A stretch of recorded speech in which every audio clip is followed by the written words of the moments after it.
Okay, thank you very much, Beth. I just uploaded the presentation, but I'm just going to see if I can, sorry about this. See, okay, here it is. Make sure I can see it here and move forward. Uh, can you see that okay? Can you see the presentation okay? I'm just going to increase the size of that. Is that visible? Yes. Okay, good. So let me just start here, and again, I just want to. Anthony, sorry to interrupt. We are seeing a text box talking about live captions and subtitles. Okay, how's that? Brilliant. Perfect. Thank you. Okay. Okay, thanks so much. And again, I just wanted to thank you, Beth, for framing the discussion here a little bit, framing the paper that we did. Again, as the chair mentioned, this is really just meant as a discussion starter on potential future policy work that we could do on solutions to address excess capacity. And in a nutshell, basically, the paper lays out examples of short and longer term actions to address excess capacity. And it's just really, it's tabled actually just to seek further inputs from members from the forum on what they may wish to explore and develop in the weeks and months ahead, and some actions that could possibly be adopted at the October ministerial meeting of the GEFSEC. I hope that now skipped to the next slide. It looks like it did. And on this slide here, it's just I just wanted to say a few words again on the background for this paper.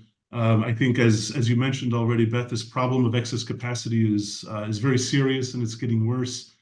Last year, we already saw that excess capacity globally approached a level of nearly 550 million tons.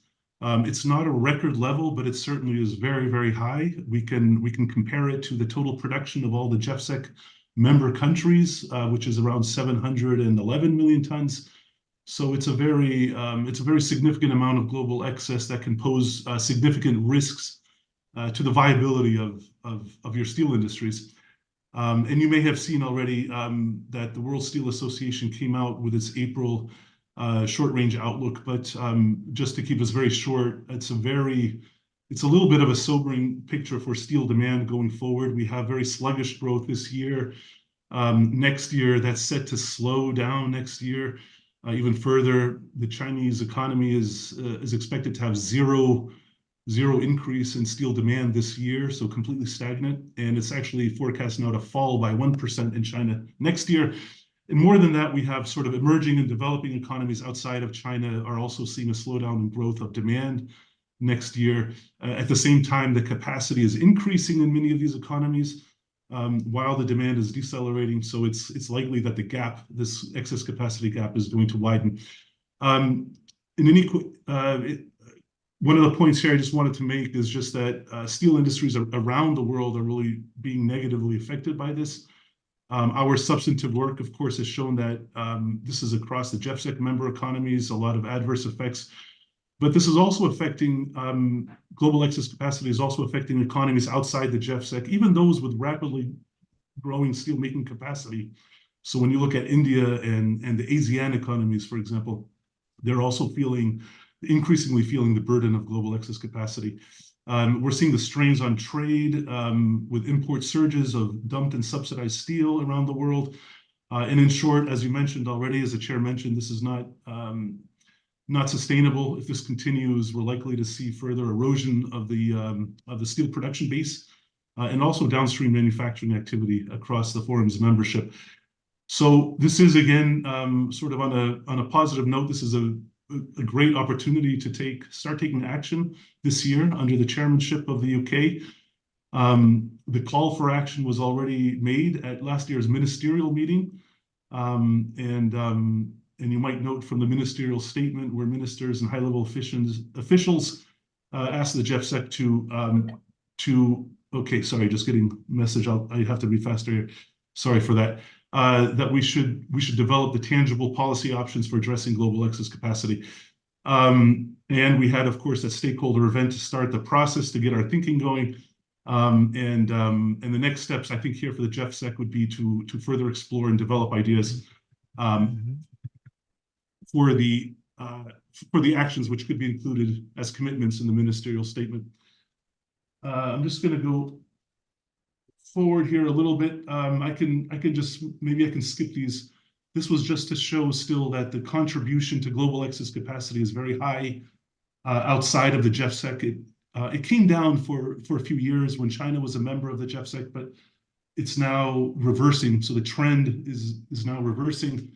So we're seeing that that the contribution from the non-GEFSEC area to global excess capacity is probably going to be increasing in the coming years. This is having significant impacts already. We can see, for example, this slide here, this graph looks at steel imports from China. So we're looking at sort of surges of imports of excess capacity steel, and who's been feeling that recently. We can see here that GEFSEC members such as Turkey, Brazil, Mexico, and Korea have really witnessed import surges of 30 to 60% or more. But also a number of other GEFSEC members are also feeling the impacts. And as I mentioned, this is not only in the GEFSEC, but also non-GEFSEC countries, even those with growing capacity. In Northern Africa, for example, Egypt saw an increase of Chinese steel imports of around almost 600%.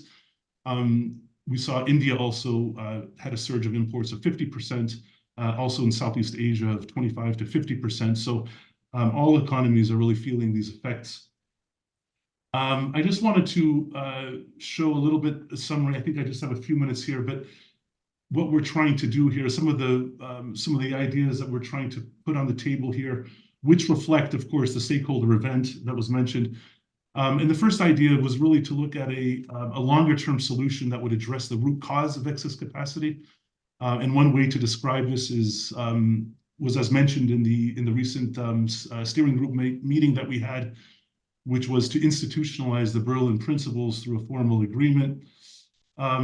This is, of course, a very ambitious solution, and there are short-term actions that we could think of that might help, at least in speeding up the reaction time of the tools that members already have in place to deal with, the impacts of excess capacity.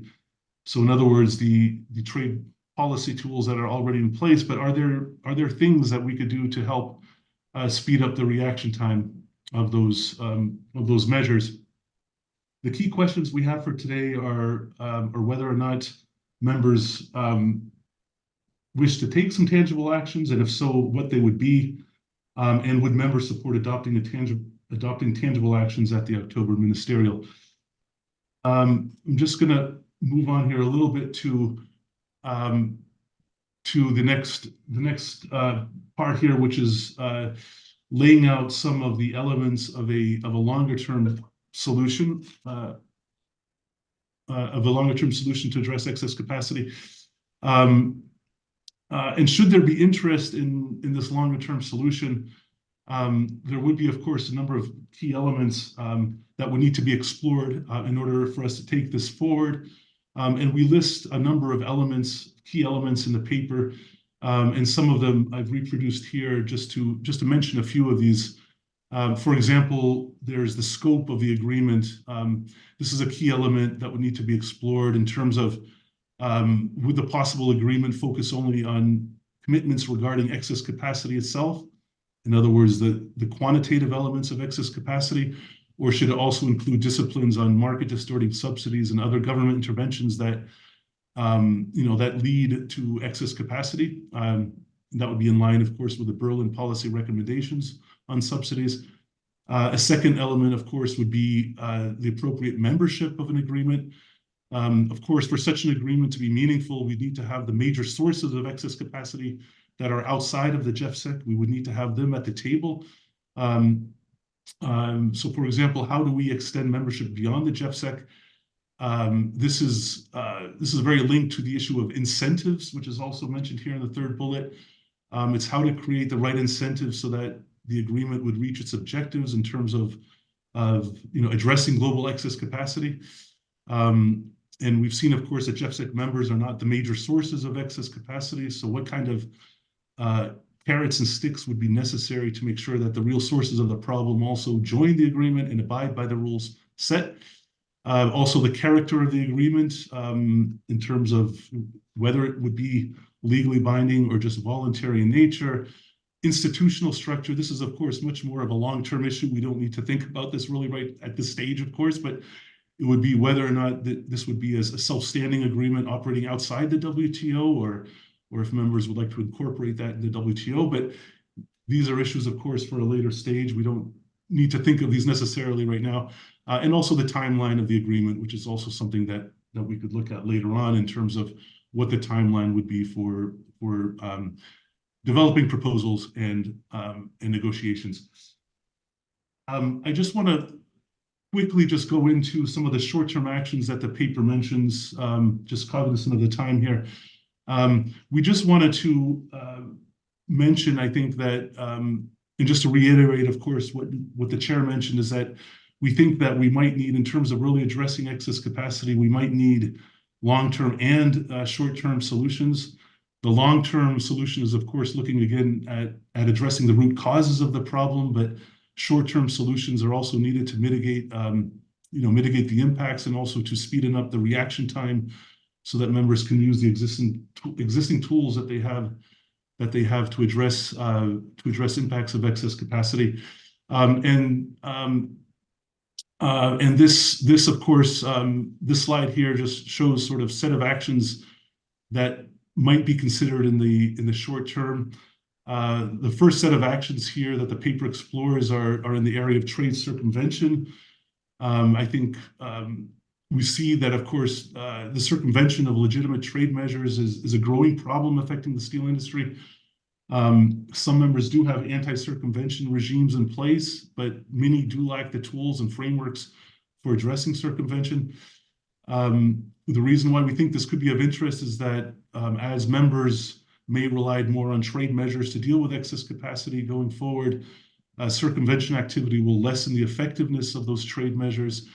And so the idea here would be for members to enhance their cooperation in this area, sharing information on identified or suspected trade circumvention, or in a more ambitious scenario, to help each other develop stronger systems to address circumvention activity.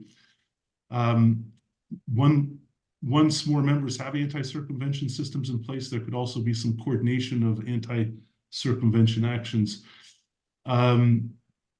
There's also a second set of actions here in the area of trade data that we think could be a relatively straightforward short-term action. And this would involve, for example, the collection and the sharing of granular data that would help members more quickly identify problematic trade flows from sources of excess capacity. So this could involve, for example, the sharing of customs data, which is quite difficult, otherwise to obtain. This could include import license data and melt and pour data to help just increase preparedness for possible trade disruptions that countries should be aware of. A third set of actions here, short-term actions, was for members to increase their dialogue and transparency of trade measures that may be forthcoming. This would hopefully allow members to prepare for the deflection of trade of steel to their own markets, which could be the result of a trade action by another member. And this help also to reduce the reaction time to deal with the impacts of excess capacity in case they themselves also need to take action. It would be hoped, of course, I think we mentioned this, would be hoped that the trade measures taken would have minimal effects on other GEPSEC members that are not sources of excess capacity. In terms of the results of these short-term actions, they wouldn't, of course, address the root causes of excess capacity, but they might, or one would hope that they would enhance the effectiveness of the tools that members currently have to address excess capacity. They might help members identify problematic trade flows at an early stage, and then help members prepare for the trade actions of other members. These are just some of the issues for discussion. If that's okay, maybe I can just leave these up. If you'd like, after this presentation, I'll just leave these up, but these are just some of the main questions we'd like to discuss with you. And basically, we're asking if members, what they think about these actions, or whether or not they seem feasible, would they have any beneficial impacts or effects, and what would be their timeline. But also importantly, and maybe even more importantly is that we'd like to hear from members on other actions that may be considered, that could be developed, and possibly adopted at the ministerial meeting. So I'll just go here just to the last slide on next steps. This is just, of course, an initial exchange of thoughts today. Further written inputs. Hopefully we have a good discussion here, but also further inputs, of course, in written. As with the other work streams, we would welcome further inputs by the end of May, hopefully, so that we can prepare then for the June meeting. And then ideas would be further developed in consultation with the chair for consideration, as I mentioned, at the June meeting. And then, any actions that are agreed by members, they could be used as a basis for inclusion in the draft ministerial statement for discussion, which we would also like to start that at the June meeting. And I should have put June there, but we would start that. We hopefully will have a draft ministerial statement for the June meeting, and then we can discuss that further, finalize that further, and agree on it at the September meeting. And then, of course, the ministerial statement would be adopted at the October ministerial meeting. So I'll stop there, Chair, and I'll just maybe leave this slide here on the screen for discussion. Thank you. Lovely. Thank you, Anthony. That's really helpful, taking us through all of that and setting out the different things to consider. I think the one other thing I would add to this is that we are also aware, we agreed at the last meeting, just for members who had different systems to present on their systems and their trade remedy type approaches, and just share learning as well. So we have absolutely picked up on that idea, and we'll continue to take that forwards as well. This is obviously a really key item. I know there's going to be different views and a lot of sort of thought that needs to go into all this. And on that note, I will open up the floor for any comments or questions. Thank you.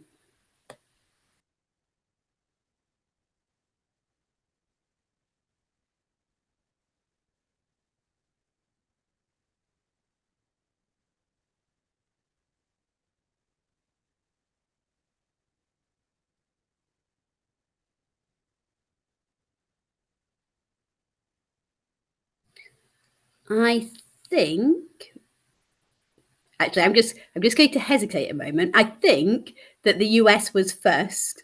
So now, if I'm wrong, do tell me that. But if not, then that's correct. Oh, brilliant! Thank you. In which case, US. All right, thank you, Beth, and I'm definitely not going to argue with that. So I think, as you said at the beginning, there's not going to be any initial agreements. We're trying to explore the various answers. And I think in general, the United States, in terms of reviewing the information, and thank you, Anthony, for the overview, we definitely support the suggestions, particularly regarding the interim measures that strengthen the tools that are available to members to help mitigate distortions related to excess capacity and to provide further transparency on steel trade flows. I think it's definitely what's needed. And I think in terms of trying to identify those answers, these kinds of exchanges and discussions and the sharing of information is going to be crucial, as I think as we explore and understand a little bit more about what's going on and what members are finding or what they're seeing, what tools are available, might help us to identify what the potential solutions or answers might be, or at least efforts that could be made. Obviously, the United States, we're very actively engaged with other members on technical exchanges, particularly related to trade remedies, and particularly in those areas related to circumvention, petition counseling. We find that these exchanges are definitely very beneficial, both from a transparency and knowledge sharing, because it does help us to identify maybe ways that we can improve the work that we're already doing. Despite our experience, we're always willing to learn and to figure out new ways to approach things. Some of the information that we do have available, we look at our trade remedy practice. We have a very detailed record keeping that for every confidential document, there's a public version. People can sign up and have access to all of that information. We have a subsidies enforcement library that goes back to all of our practices and cases that we've investigated in CBD proceedings that go back to the 1980s. We've got our monitoring tools. We've talked about that. I think you all are very well and very familiar with our steel import monitor, the global trade monitor, our melt and pour. And I think we've been very happy to see that others are starting to implement similar kinds of systems as well. And we would continue to encourage that kind of engagement in trying to develop those kinds of tools that are available to us, including issues related to melt and pour. So we're clearly remain committed to engaging and sharing our information. I'm laying this all out in part because I think as we do this, we all have to also recognize that as we share certain information, there may be certain limitations. And I would just ask that people be patient, be creative, think carefully about how we proceed. And I'm highlighting it in part because within our own trade remedy laws, our own US laws, we have certain restrictions on the kind of data that we are able to share. That being said, I don't think we are limited in terms of our ability to think creatively and to provide ways that we are able to share that information. But I think as Japan early on in the meeting suggested that there's certain checks and following with industry, I would say the same thing applies with us under our laws, that we may have to be very careful and thoughtful in terms of the kinds of information that we share. Again, I'll just summarize. I think we're very supportive. We're encouraged, and we will remain engaged and do whatever we can to share our practices and hopefully come to some of those solutions and ideas that may help to address the excess capacity. So again, thank you. Really appreciate the effort and all the work that's going into this. Thank you. Thank you very much. We go to Brazil next. Hello, thank you. Good morning and good afternoon for all. When it comes to long-term solutions, I think we are very worried in Brazil about the effectiveness of it. And we think that any long-term initiative will only be effective if we bring all relevant steel producing countries to the table. So any long-term initiative must be open for all these countries willing to join in the future. And we believe that we must always act with WTO principles and norms. And we also must take into account the fact that there are strong differences in development levels between countries. And regarding short-term actions, we support initiatives that aim at enhancing transparency. And we would like to remind that the Steel Committee has recently held a discussion about fighting circumvention. So maybe we can think about ways of stimulating the synergy between the Steel Committee and GFSEC. And finally, we would like to ask for more clarification about what would be a concrete short-term action regarding trade actions. And on our side, we are willing to contribute with collective work. And we would like to make a suggestion to enhance information exchanges about subsidies. Thank you. Lovely. Thank you very much. We go to EU next. Thank you, Chair. I just wanted to make a few remarks first. It was also to thank the Chair and the OECD for this document. It's very good that we try to revitalize indeed the work in the group in order to work towards tangible action as stated by the Minister.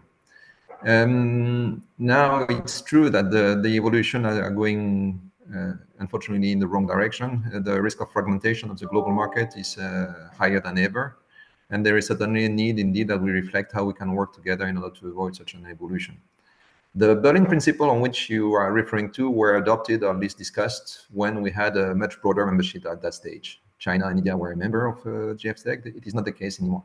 So the logic, if we are understood well the presentation and the paper, under which we would go for a two-step approach by having a long-term and short-term and long-term action, something that we need to reflect further, because unfortunately we have not the time to carry out proper internal coordination with the member states.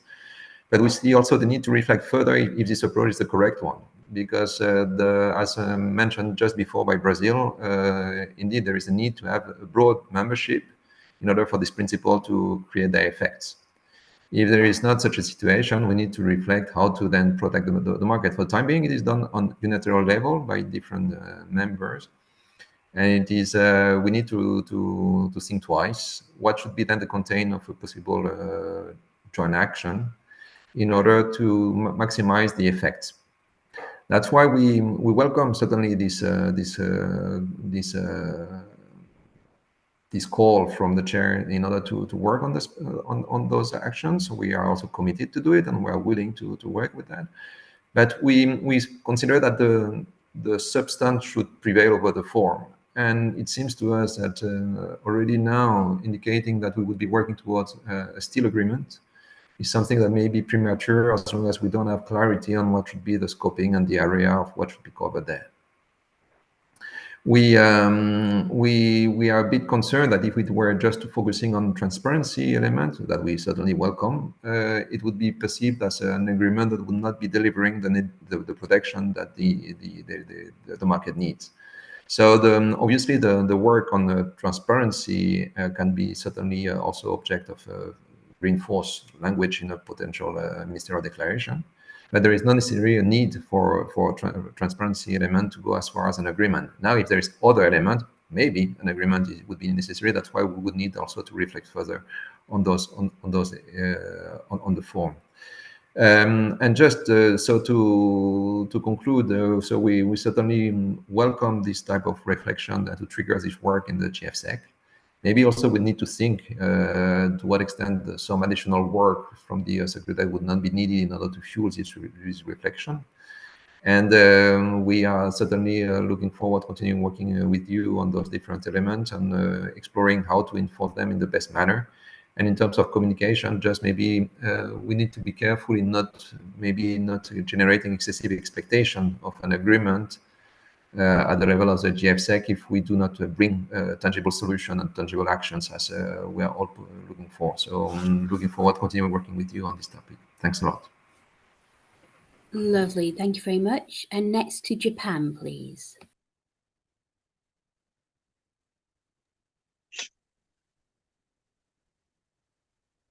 Okay. All right. Thank you, Chair. Can I see my voice under? Yes, we can hear you. Yeah, thank you very much. And thank you for the facilitator to make kind of this document. And basically, Japan, I have a comment on both for the long-term action and the short-term action. Regarding long-term action, the Japan's comment is quite similar to the comment from my Brazilian colleague. Japan is basically very careful for the long-term action, especially if we explore and legally binding agreement, and because we are a little concerned about effectiveness of such agreement, and without some major steel producing countries such as China and India. So now currently our base of our action is kind of Berlin principle, and these are the kind of voluntary principles. But still in such a case, China and India is quite unlikely to come back to the GFSEC. So in this case, so if we explore legally binding agreement, China and India is less likely to come back. So this is one reason. The other reason is if we explore the legally binding agreement, we have to, and we sometimes others without China and India. So we have to a little focus, should focus on that kind of trade issues in the agreement. But in such a case, we have to consider very carefully the WTO consistency. So these are the reasons why at this moment Japan is quite careful to the long-term especially legally binding agreement. But short-time action, I have just one question, and now facilitator is proposing the first one is kind of trade circumvention. And I understand that trade circumvention has been discussed in the OECD Steering Committee. But in the discussion in the OECD, our focus is mainly kind of fair trade when we discussed trade circumvention. So so far we have not recognized that we discussed. So far we did not discuss this trade circumvention issues from the perspective of the excess capacity. So I'm wondering why a kind of a relationship between the trade circumvention and the excess capacity. This is kind of my question. And I have another question, but I will due to time limitation and so I will send a written comment and on the other comment. Thank you. Thank you very much. I've clocked that question for the facilitator, and we'll keep moving through and collecting other comments and questions as well. So next we go to Australia. And can we have the usual time call, please, there, Nathan? Of course, thank you, Chair. No, it's quite good for us. Thank you. Quarter to 10 in the evening is perfectly acceptable. I think from the call from down under, I just want to acknowledge that it's budget day in Australia tomorrow. So we'd all be up anyway. So thank you for checking. Look, I guess to the matters that are in front of us, I think we'd just like to acknowledge that, you know, the discussion around the longer term agreement and what's in the paper covers the type of matters that we would expect to see and would want to see. And I guess Australia, you know, we're very interested in engaging, and we're considering it, I guess, across government. And just to the point that we've got the budget tomorrow, we're going to turn our minds very much to this in the coming weeks. It's definitely starting to spark, I think, debate across our agencies here in Canberra about what sort of short-term ideas are also practical. I think we're very cognizant of what can or cannot be achieved this year, noting, I know at the last meeting we talked about the multitude of elections that are happening across the globe. So I think we just need to, think about that, of what we can settle before October. But look, I guess on the whole, we're committed to working together in confidence with everyone on a longer term agreement. I think we probably share your comments at the start, Chair, about the status quo not being acceptable. I think we've been set a task to come back with ideas. And although I can't, sorry to say, Secretariat, I won't sort of say specific answers to those questions today, but we will certainly come forward in writing before the end of May. Thank you, Chair. Lovely. Thank you very much. And I'm glad that this time you're not in the early hours of the morning, although I know US and Canada did join in the early hours of the morning. And on that note, handing over to the US, to Susan. Yes, hello again. And just to follow up on what Steve was saying, and to take a sort of a broader picture of where we see a potential action by the GEFSEC. First, I'd like to thank the Secretariat for its paper and sharing of some approaches. I think our perspective is that what this facilitator has proposed is essentially the GEFSEC members taking on commitments, and that would be not necessarily onerous, but would require disciplines that non-participants would not be required to take. And I think if we are looking ahead to a longer term agreement of some kind or an arrangement, I think we would want to focus more on some kind of preferences or benefits for the participants and some kind of consequences for the non-participants. So I think there's a lot of work to be done on how we can approach a longer term arrangement under the GEFSEC umbrella. And that, you know, already the comments we've heard indicate that some have been thinking about this and that there's probably quite a bit of conversation that still needs to take place. Looking for a shorter term step with regard to the ministerial in October, I think we need to be realistic about what we can achieve in the amount of time we have. And although it's, you know, 5 months away, that's not a lot of time to get everyone on board. And from our perspective, we think it would be helpful to the process for the GEFSEC to find a way to restate the Berlin principles and to make them part of the GEFSEC principles now that we're no longer associated with the original GEFSEC and the G20, restate these principles and have them be sort of the guiding principles for the work that we are going to continue to do. And we're happy to work with other members as well as the facilitator and the chair to find a way to do that so that we can have a starting point, again, establishing where we're working from. And perhaps if it's appropriate and there's consensus, to add a couple of working steps that we could take potentially on sharing information, on circumvention of trade remedies with regard to excess capacity, or whatever else that members feel would be appropriate and useful to include at this time.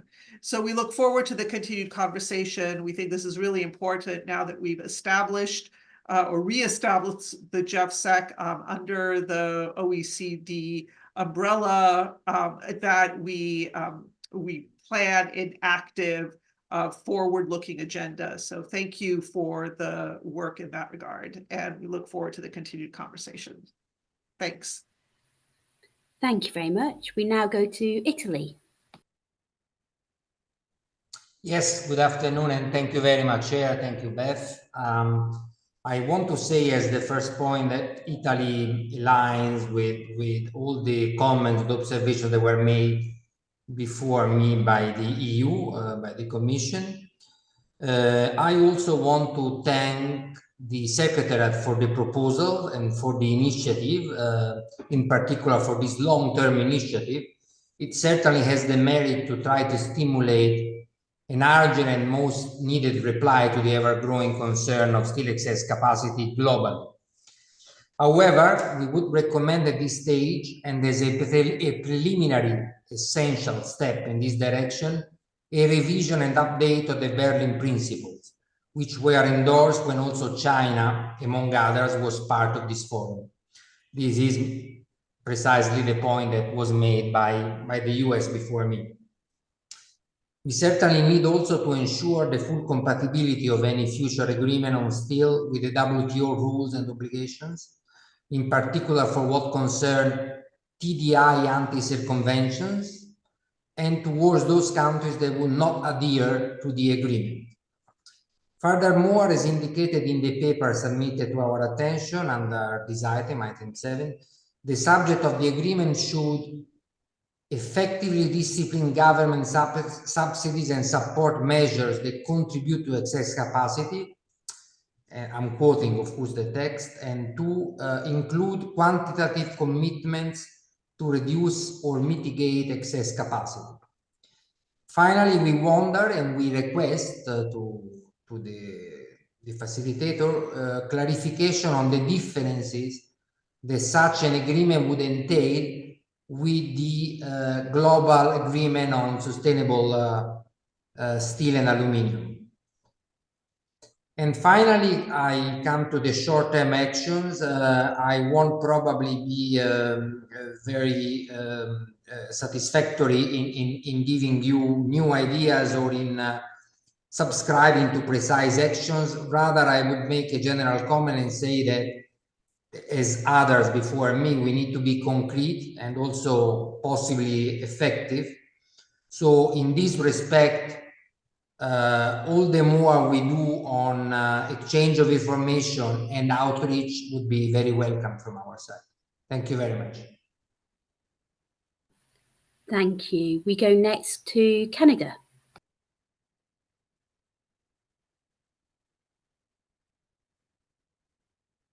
Thanks for the opportunity to make a contribution to this very valuable discussion. So Canada appreciates very much having a thought-provoking paper submitted to us for our consideration. I would echo many of the comments from the colleagues around the table who spoke in advance of me. I would suggest that very much we need to focus on very practical short-term options for our for a means for us to progress how it is we're building towards a longer term solution, a substantive structural way in which to mitigate the effects, in particular to the members of the forum, of the excess capacity problem, those who are market-based, those who are struggling with the impact of both slack demand and the continued build out of capacity that is absolutely not productive for the market.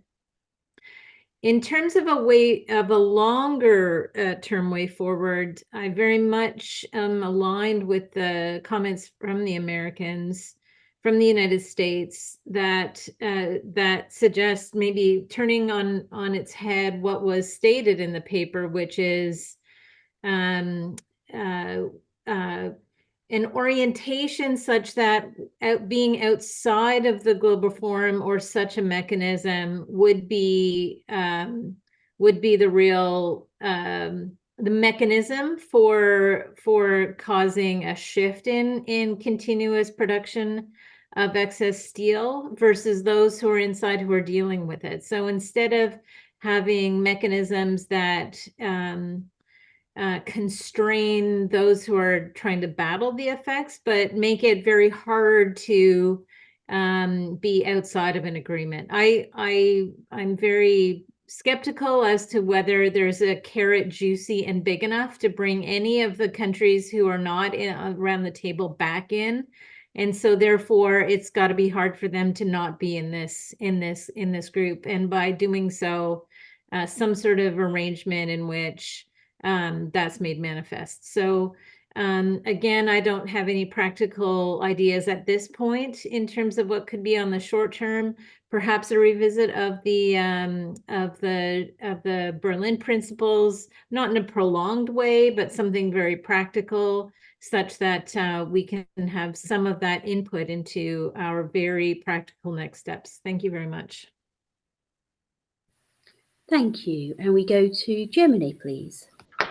Thank you, Chair, and good morning, good afternoon, and good evening, colleagues. I will make it quick. Like others, we also want to move on concrete policy actions.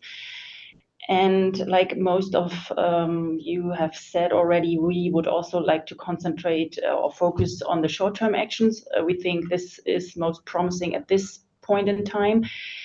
And like others have said, while China and other sources of excess capacity do not sit at the table, we should consider carefully what could really be the content of a long-term solution.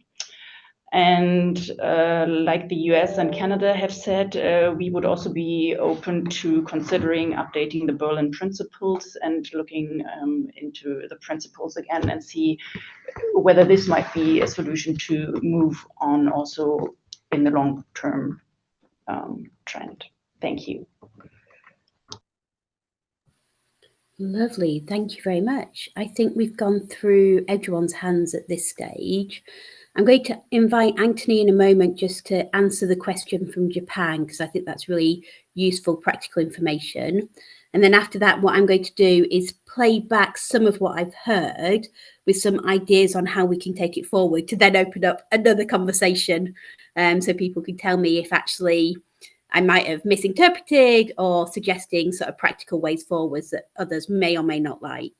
So just to sort of flag that will be coming. But in the meantime, Anthony, are you okay to just give a brief answer to the question on what role does circumvention play in excess capacity? Why is that something we are flagging it as a possible area for short-term action? Thank you. Yeah, thank you very much, Beth. I think on this point, it's really just recognizing that in the short term, if we're going to stay to short-term actions, in the short term, we're not going to necessarily then really resolve or solve the root of the problem of excess capacity, which is market distorting subsidization that sources of excess capacity have and still are using and will continue to use.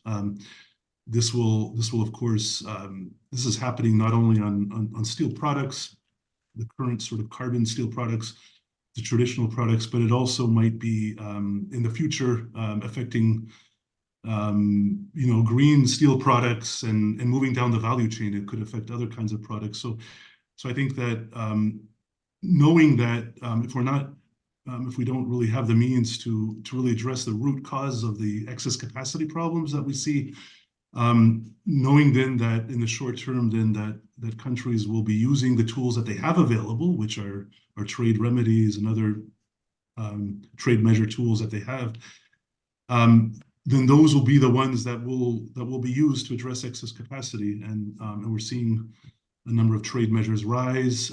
We're seeing safeguards already rising in a number of economies. And so the idea just with this trade circumvention was that our work in the Steel Committee has shown, we've had technical work there that has identified the magnitude of circumvention activities or suspected circumvention activities.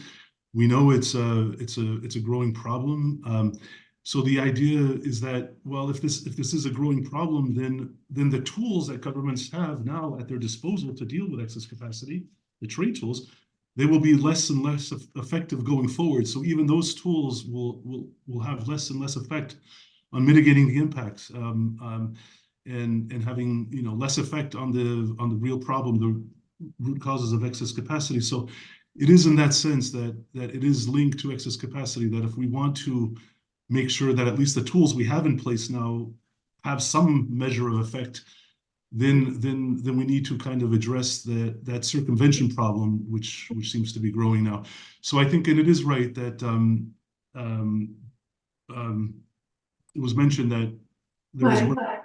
Yeah, you're having a meeting. Yeah, I just want to disconnect and then coming on. Sorry, we can hear somebody talking. Can you make sure you mute? Apologies. Back to you, Anthony. Yeah, sorry about that. So there is work in the Trade Committee, in the Steel Committee on trade circumvention. We're going to be actually looking also this year, looking at really good tools that governments will have at their. We're developing tools actually to identify the potential trade circumvention activity, which governments may be able to apply in future on.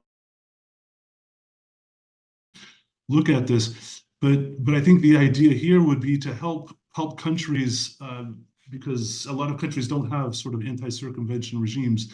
Is there a way that we could share some information on sort of how do you develop the tools for that? How do you develop the policies for that? Because if there was, as I would see it, but if there was in the future sort of more countries that would have these anti-circumvention regimes, then maybe we could take some coordinated action on circumvention, which would then have a lot more effect in terms of making sure that excess capacity steel is really not entering your jurisdictions and is not affecting your steel industries adversely. So that's a little bit the link, I think, but I don't know if I answered that completely, but happy to come back to it. Thank you. Thank you. I think that was. What I'm going to do now is just play back what I think I've heard and some suggestions on what we need to do next for others to come back in. I should say I found the conversation a really positive one. I know that there's different views, and I'm absolutely hearing the words of caution and let's be careful. And I think that's absolutely fair and the right thing to do. But I think there's been a real engagement in what matters here, and I really welcome that open discussion. So first of all, I think there is a real interest in looking at the short-term actions and particularly technical exchanges on whether there's more we can do. I think we recognise there might be limitations in there, and therefore we need to bring out technical experts together, those nations that are interested, to see what is the art of the possible and where we can be creative and where we can learn from each other and potentially go on and share data. And it sounds like we might have some ability to bring in some of the Steel Committee work on circumvention to help us as well. So we get some benefits there from working in that committee. So I think we should take away and scope out a proposal to set up some technical exchanges on those short-term actions. Really welcome written comments as well on any form or way to take that through. And if you bear with me, I'm going to grab some coffee. Clearly so excited about the idea of technical exchanges. Lovely. So that's an area I think where I'm hearing a real interest to take forward and scope out further. Then I think were a couple of calls that we should look again at the Berlin Principles, possibly update them, but making sure that's very focused and practical, that we don't spend all year updating those principles, and then a look to adopt those into our GFSEC sort of guiding principles. So that is a way of reaffirming those are the guiding principles for us, and that might be something that we can do as part of that ministerial statement. So a bit of a call to look again at that. I think in terms of long-term action, I have to say, I was wondering whether we'd hear a very strong message saying, don't pursue this, it's just too difficult, which I can understand. This is a multi-year piece of work. I hear the caution, but I don't think I've heard that entirely.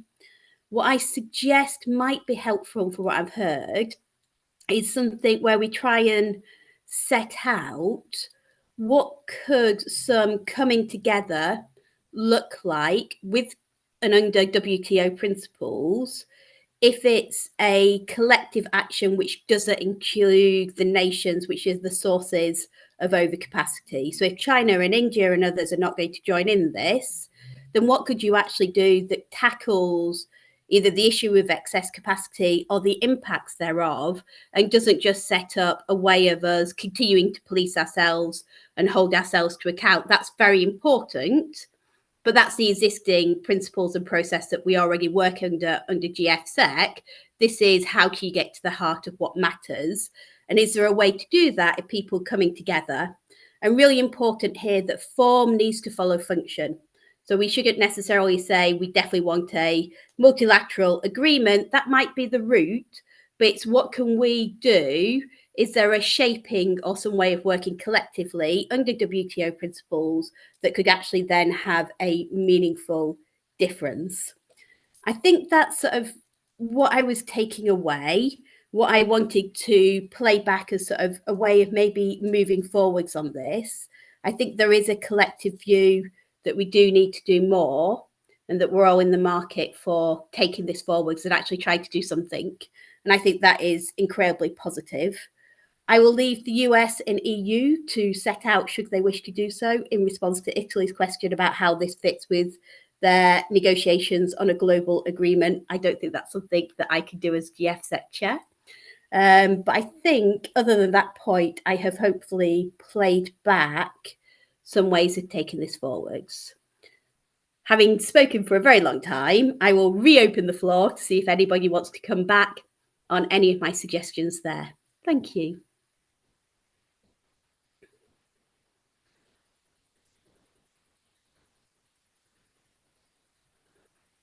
Of course, what I'm really hoping is that everybody thinks we've come up with an amazing set of forward actions and you're all incredibly supportive.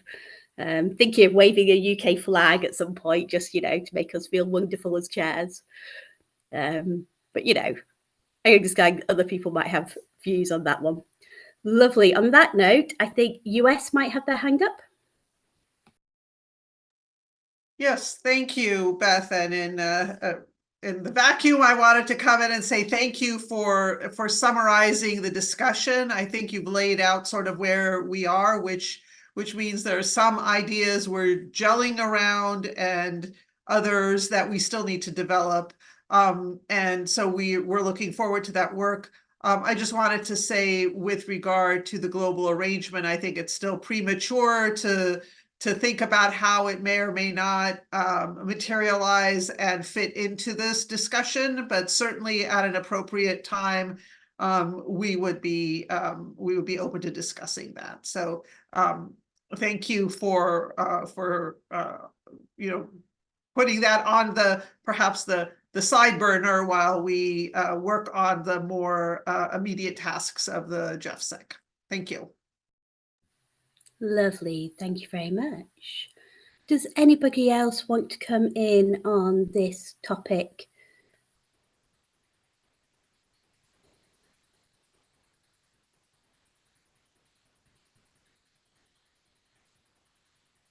Alrighty then. So, in which case, we're ever so slightly ahead of agenda, which I always love, with my brand new theme of punctuality. So where we are on this then, we've obviously had a really good conversation. I am incredibly grateful for that.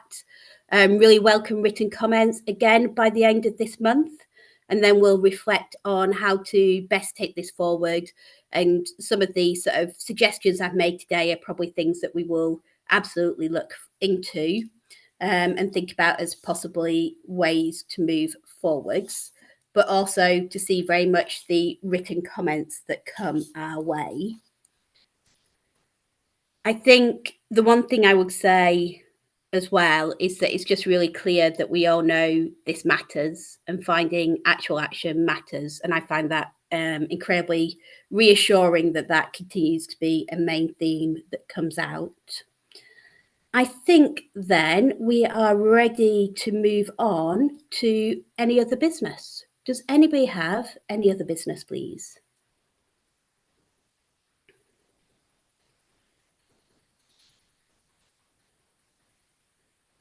Alrighty, then we're on to item number 9, which is our final item of the meeting, which is wrap up, next steps, and our meeting calendar. So first of all, thank you very much for what was, I think, an incredibly productive meeting today. I want to thank the facilitator for all their preparations and the updates and all the work areas as well. I think there's a huge amount that's going on. As members will know, we've asked for various things to come in by written comment by the end of the month. So please do that. I think one of the things we'd like to do is bring people together. I realize I'm just now hopping all over my chair's brief, so do forgive me. I think we want to bring people together in June for a 2-day meeting. We're proposing the 18th and 19th of June in person, but with some scope for virtual participation.